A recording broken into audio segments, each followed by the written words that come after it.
on the chain reaction of events hitting Venezuela. The communist government there charged the #2 official in the opposition party, led by Juan Guaido, with terrorism and treason.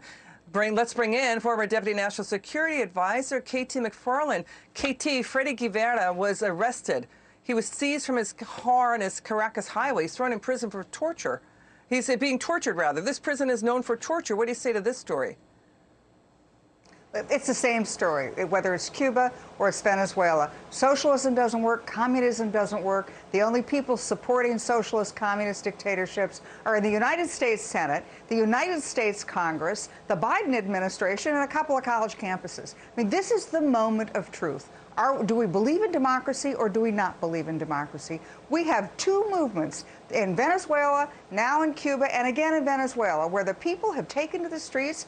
They demand change. They don't like the oppressive nature of their government. They don't like their government services. They don't like any of it. They want done with it. And where is the United States? Are we just going to not even say anything in support of this? This is a real moment of testing the Biden administration, frankly, in the United States. Who are we going to support? Communist dictatorships or people who want democracy and freedom? Yeah, we're seeing the American flag inside the protests in Cuba. Your word on this: there's fears of Iran's growing power and influence both in Cuba and Venezuela. Iran sent 2 of its Navy vessels within the past month or so with weapons and missiles reportedly on those gunboats. So what are your thoughts about Iran here? We've worried for a number of years about the Iranian-Venezuelan connection and the Cuban connection. We also worry about, what is the China's long-range sort of ambitions to get their foothold in the Western Hemisphere. If we don't figure this out, I mean, we have people in these countries, the majority of people in these countries, they want democracy. They don't want Iran. They don't want Russia. They don't want China. And if we are just going to sit idly by and not even give them some moral support, in addition to the fact that there's plenty of stuff we can do to help these people.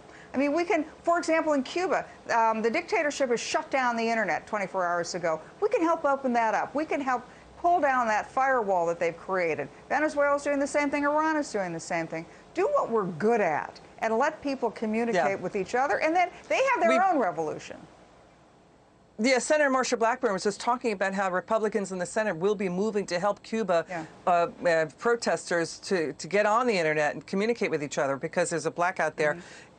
Border Patrol, let's turn to this. Border Patrol keeps telling us that there's tens of thousands of gotaways, right? That people are coming here to the U.S. border and they get away. Every month, tens of thousands. There's always been concern about people coming in from Central America and from Venezuela, pouring over the U.S. border. Are they from Iran? Are they from the Middle East? Where are they from?